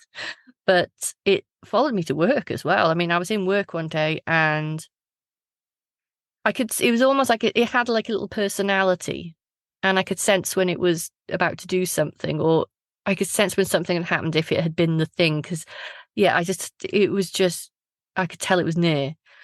And I was in work, and I used to sit next to this guy who was so skeptical, like proper, like no nonsense, like, doesn't believe in any of it.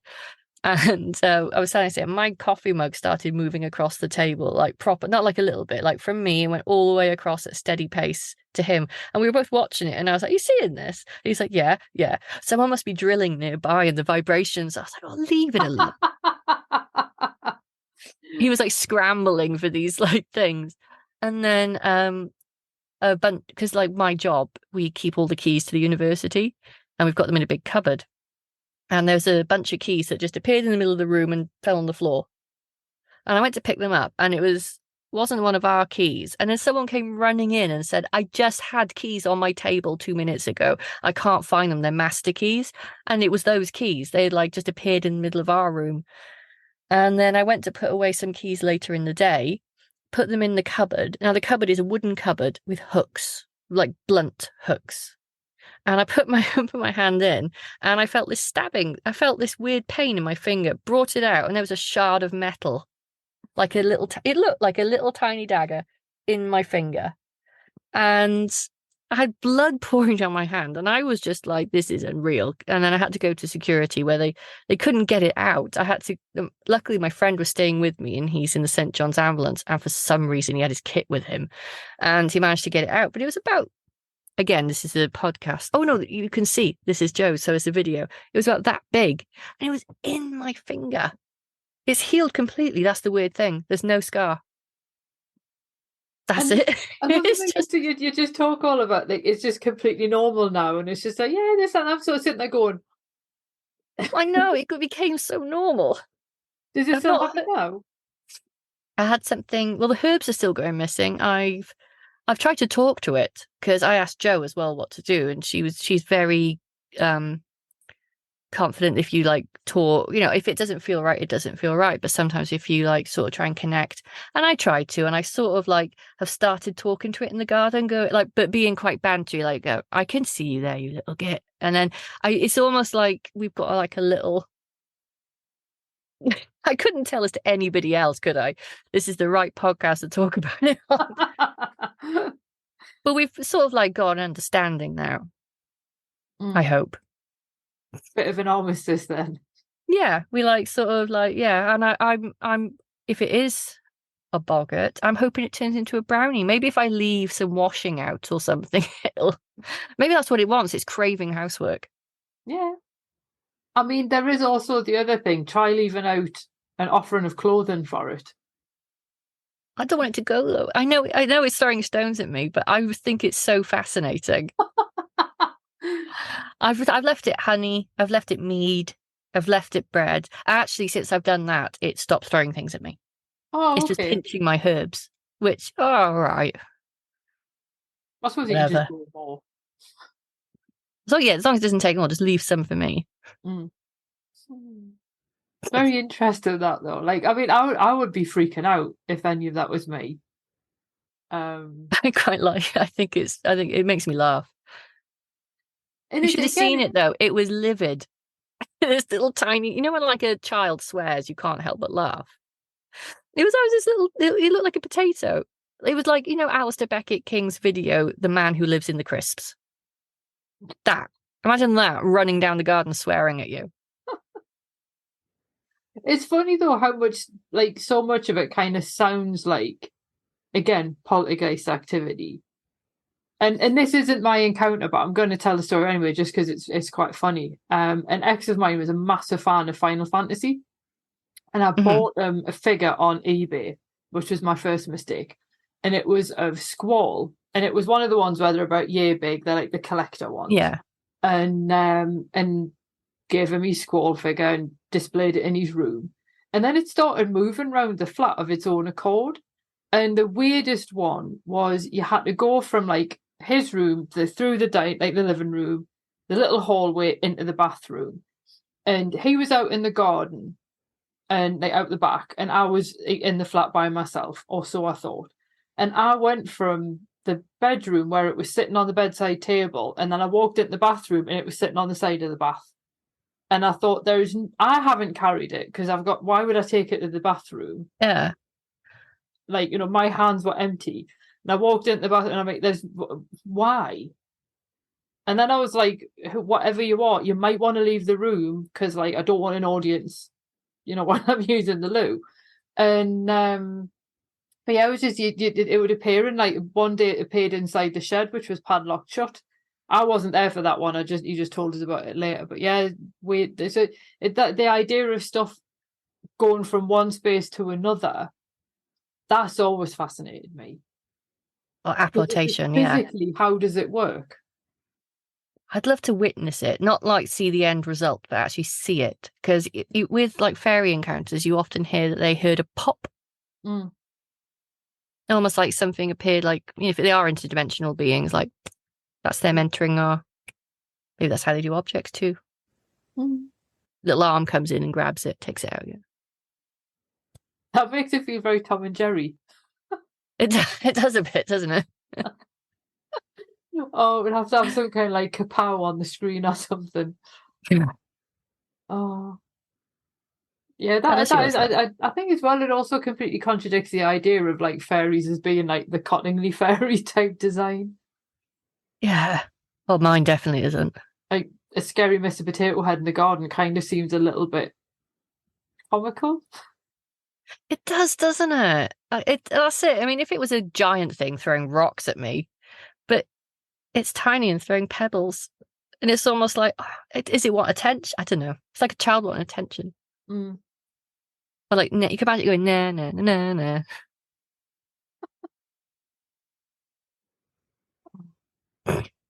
Yeah. I want to hear yours. Mine's a weird one, because again, it straddles that, is it a fairy, is it a ghost, territory. And mine's not any, and this is the thing, like I hear all these different encounters and I'm like, oh man, I wish something like that would happen to me. And then I'm like, do I really? Because I mean, I remember when I went to Edinburgh and I did one of the tours for the Mackenzie Poltergeist, and there was only like 8 of us on the tour, and I was like, oh man, I really hope something happens to someone else. Nothing happened. But mine though, where I live, it's like typical late 70s suburb outside Newcastle, and where my house is, like, because all the houses are arranged in like courts. So it's like really, like, I don't want to say like traffic free. It's just there's no like through traffic a lot of the time. Like you only drive into the course because you live there or you're visiting, sort of thing. So it's quite safe for kids playing out and whatnot. Like, there was a kid out the front the other day. She's learning to roller skate. So of course there's a nice big expansive like where people park for it to sort of practice on. Yeah. And the path in front of my house, because like we're at the end of the block, but then there's like a wall at the end, so you can't get through to like the other part of the estate. And there's the path along the front of my house, and the only reason you'd be coming along there is because you come into my house or next door, or you've decided to just randomly wander around a housing estate and come halfway along and then go, oh, I can't get through at the end, which happens a freakish amount. But anyway. And you would think the fact that there's a massive firethorn bush and a whole load of ivy and everything at the end of the path, you would think would tell people you can't come through this way. But, you know, there's no account for people's lack of navigational abilities. And ever since I was little, and obviously the stuff out the front, obviously I think my parents put a lot of what's in the front garden sort of back in the late 70s. And it used to be a lot easier to kind of see out the front because everything just hadn't grown as much yet. But you used to be aware of movement past the front window, and you would kind of go to look, but you never saw anything directly. It was literally only ever peripheral vision. And sometimes, because we've got like a frosted panel sort of next to the front door, kind of, but like in the living room, sort of above where the telephone is, you would see a shadow of someone coming towards the door. But then if you went to the door, there was literally no one there. There was no one on the path. There was no one going back the other way. It was just very, very odd. And I used to notice them when I was little. It never scared me. It was just, oh, the random figures are coming past again. And I'd mentioned it to my mother one day, and she's like, oh, thank God you're seeing them as well. Because she'd been seeing them but didn't want to mention them in case it put ideas in my head. But because I was then like, no, I've seen them too. And then it turned out I think my brother had seen them as well. My dad's never noticed them, but like I described him to you earlier, saying he's psychic as a house brick. So, he's just... And the thing is as well, when my dad sits in the living room, he usually has his back to the front window anyway. So he's like the least likely to... that's his chair. He's least likely to say anything anyway. So there seemed to be a lull for a while where we didn't really see them. And then I think it was shortly after I moved back up from London. And in case anyone's like, oh my God, can't believe a person her age is still living with her parents. Like, PhDs are expensive. You know what I mean? And like I got on really well with my parents. So, I'm quite fortunate in that regard. But anyway. Yeah. So... And I happened to be like, oh, the people are back out the front. And my mum was like, what? Like, we haven't seen them in ages. And obviously, like this time of year, it's a bit more difficult because of the fact we've got like this whopping great fuchsia bush, and there's a huge spirea, so you can't really see the path as easily. But periodically, and even if I've been upstairs and you get a better view down on the path, I've been aware of movement and obviously looked out when there's no one there. And the thing that always struck me is they're dressed in brown, which isn't a colour that I would associate with ghosts. No. In terms of fairies, the only one I can think of is the brown men of the moors, which you have up on Simon's side, who are like little gentlemen dressed in brown, who you wouldn't want to have wandering around outside your house. So it's a bit of an odd one, but it's just the fact that because they kind of just sort of disappear, as it were. It did make me wonder, obviously, if they were actually ghosts, when I discovered that this area had quite a lot of Bronze Age and Iron Age settlements at one stage, because when the house was built, it was essentially on farmland. So it's not like there's been like a lot of heavy industry or habitation here. I mean, you see people on Time Team like digging up Roman villas and stuff. And I think my dad once managed to find a camshaft from a tractor engine in the garden. Like that's that's our sort of prehistoric find. And but ultimately though, like it's kind of always got that like prehistoric sort of like, not prehistoric, that's the wrong word. Like pre-Roman sort of like settlements in the area. So I was like, oh, is it actually spirits associated with those in the same way that people see Roman armies just kind of mooching about, not interacting with the world now? They're kind of almost like echoes. Are they actually like the good neighbours and that's just a through way for them to get somewhere? Or are they actually land spirits of some description? I don't know. But the fact that I never feel worried by them. And this is the funny thing actually, like where we are, and I don't know if it's because I've accidentally and actually my parents as well have sort of forged like a positive relationship with any land spirits, because like obviously we take care of the garden. We have stuff growing in our garden which shouldn't grow in that soil, but for some reason those plants will grow. We have obviously we feed the birds. I went out to feed them this morning. And the sparrows aren't very good at waiting for you to finish. So you'll be halfway through hanging one set of things up and then they'll come down and then they're like, oh God, you're still here. And then they kind of try and fly into you. Obviously, I've started feeding our little hedgehog who turned up a couple of months ago and now comes every night for his tea. Oh, he's so cute. I nicknamed him Sonic because obviously I did. Oh, obviously. But... So obviously we'll feed the birds, we'll look after the plants and everything. We don't have to use pesticides now because the birds do that for her. They eat all the aphids and everything like that. So we've got like, obviously we did like no more May and everything, and I grow wildflowers at the back. So, you know, we've got like, and like, you know, we care for the little pocket of nature that we've got. My mum actually rescued a tree out the front because we've got these 4 like maple trees opposite, and one of them, when the council were mowing the grass out the front, the cutler thing, you know, the ones that they ride round, like took an absolute chunk out the side of this tree, and Oh, God. nobody knows what possessed me mum to do this, but she went straight to the local garden centre and bought some stuff that you could then paint over like the wound. And the tree's slightly smaller than the other 3, but it's quite healthy. It's sort of like, it does all the things it's supposed to do basically. So obviously she's essentially like saved this tree. And so we do kind of wonder if, you know, it feels quite welcoming. I mean, I've had people sort of come to see me before who are like really awkward and like stiff and like just socially awkward people in other people's houses, and then they come in here and then they're like, oh, sort of thing. Oh, that's lovely. I don't know if we've accidentally formed quite a positive relationship with any good neighbours or land. I tend towards the land spirits, I must admit. Yeah. But it does make me wonder if that's who those figures actually are. And that's why we sort of have like that slightly more welcoming vibe. So my encounter is like a weird lifelong one. But it is that, are they ghosts? Are they fairies? Are they something else? Who knows? You want any ley lines there? I've no idea. I've only just started getting interested in ley lines. But yeah, you don't seem to be able to get any like good maps, especially of this area, because I'm interested to see because this house seems to be on like a little flight path for UFOs, and we've also got plants growing that shouldn't be growing.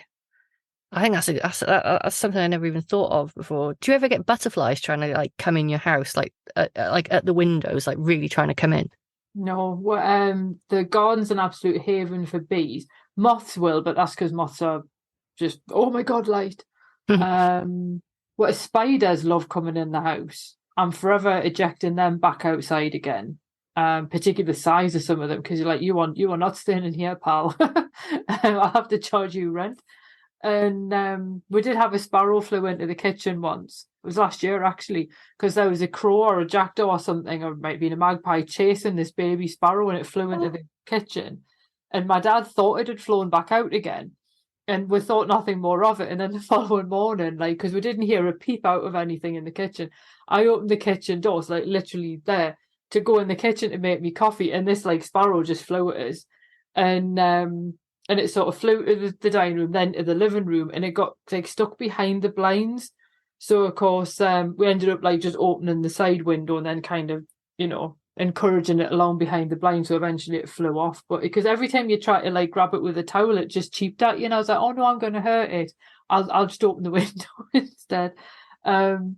But yeah, so apparently birds see us as a safe haven as well, which is nice. These bad omen, aren't they? We had I didn't realise a robin had flown into the house until it was night. I put my son to bed. He was asleep. It was really dark, his room.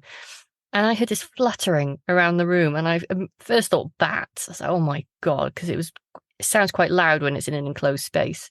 There was a baby robin. It still had a little bit of yellow on its beak. And it let me pick it up. And then I could feel this little heartbeat in that's so sweet. I feel this little heartbeat. And I took it outside and it went on its merry way. But then, you know, the folklorist in me was like, a robin in the house, a robin in the house. Oh my God. But I saved it. So I think the balance was addressed.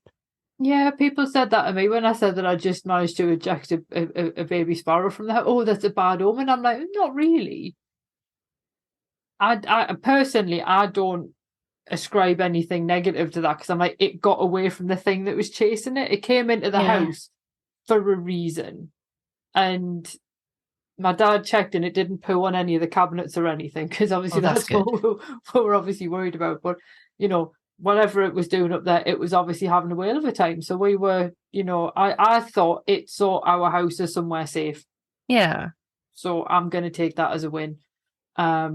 But I do think that, you know, when I think back to flats I had when I was in London, they've all had like a similar kind of vibe to them. So it does make you sort of think, like, are people drawn to particular spirits that already inhabit them? You know, and you just kind of find like who you're compatible with. I mean, obviously I didn't have any choice in this house because obviously I've lived here all my life, but you know, I do think that the more you become kind of rooted in your, like you were saying before, in your home and in your landscape. And I mean, I sometimes go around picking up rubbish and stuff along, and there's like a little burn near me, and people will insist on throwing disposable vapes into it because they're known to be biodegradable. Yeah, of course. And you know, so obviously I'll, like, you know, try and tidy up a little bit and whatnot. So you do then start to wonder, like, if you are kind of like positively rooted in the space a little bit better, are you then kind of a better ambassador for humans? I think so. I think it does get noticed. I noticed since we started doing more than, it seems to open you up a bit more. Things like that. And the more open you are with yourself, like since starting the podcast, Eerie Essex, and like just being open to talk to people and people going, yes, I got someone to talk to about it, sort of has the same effect. I don't know if you get the same with fabulous folklore. You sort of like exercise that part of your brain, maybe. Yeah, I must admit, I seem to attract mostly people asking how they can like break curses on them, and I'm fascinated why people associate me with that when that's not something that I really talk about. And it's like, I wasn't becoming Giles from Buffy wasn't on my bingo card. What an amazing life goal, though. I met him; he's lovely. Yes, I also had a crush on him. Everyone liked Spike and Angel, not Giles. But I forget this is a video. Just seeing us going, oh, hand to the head. Lisa says he's lovely. But yeah, I don't know. I think it is one of those things as well where the more, when you're saying about like wanting there to be more magic in the world, I think the more that you talk about these things, and yeah, I mean, like my dad's like one of the biggest skeptics going, but then I think there's still part of him that would quite like to have the sort of experiences that like me and my mum have had. Because ours have always felt like they were more at the ghost end of the spectrum. Like nothing like substantial enough to be like, I should be on uncanny. It's like everything's just been like quite like almost just mundane and like, nah, it just happened. And so I kind of, when I then hear sort of people having fairy sightings, I'm kind of like, oh wow, that's so cool. Yeah. I think there's a couple of podcasters. I think Aaron from the Appalachian, or Appalachian, as he says. I'm so used to saying Appalachia, is desperate to have an encounter, which is a really good podcast, by the way. Well, I know well, just quickly on that one, I interviewed Ed. He explained that the way you remember how to say it is it's as if someone threw an Appalachia. Appalachia. Yeah. Love it. That's how I remember it as well, because otherwise I'm like, what? Should we let Joe's listeners go? Probably, yeah, because otherwise we'll just be like talking about all things folklore, and that's not the point. No. And we hope you've enjoyed. It's not the usual Modern Fairy Sightings, but Joe will be back next episode, I think. Yeah, so Joe will be back. Business will resume as usual. I hope we've done a good job. I'd also like to hear if anyone's had experiences similar to ours, like seeing random figures, because they are modern sightings, and you having swearing potato head. If anyone's had them, then I think it'd be fabulous to hear about that, because then it would just be really cool. Is that actually quite a common thing that people have been like, oh, I can't talk about that, people will think I'm weird, and we're both like, no, it's fine. Absolutely, yeah. We're here. I'd love to know if someone else has got a swearing potato man. And I'd love to know if people just see like random figures walking past the house that nobody else seems to see. I see. I want to come to your house anyway, but now I really want to come to your house. I can't predict when they'll turn up. That's the thing. But I'll just stay. Yeah, and like until they do. This morning there was like a white. I swear to God, I saw a white cat in my front garden, but like there wasn't actually anything there, and I was just like, "What?" We've just said our cat's fairies. Yeah, that's true. Yeah. And cats love me as well, so I'm fine. Or maybe it knew you were going to do this podcast and it was like an omen. I want to be famous. Good or bad. depending on what people made of this episode. Okay, thank you for listening to us ramble. Yeah, I hope you've enjoyed it. Okay, bye. Cheerio.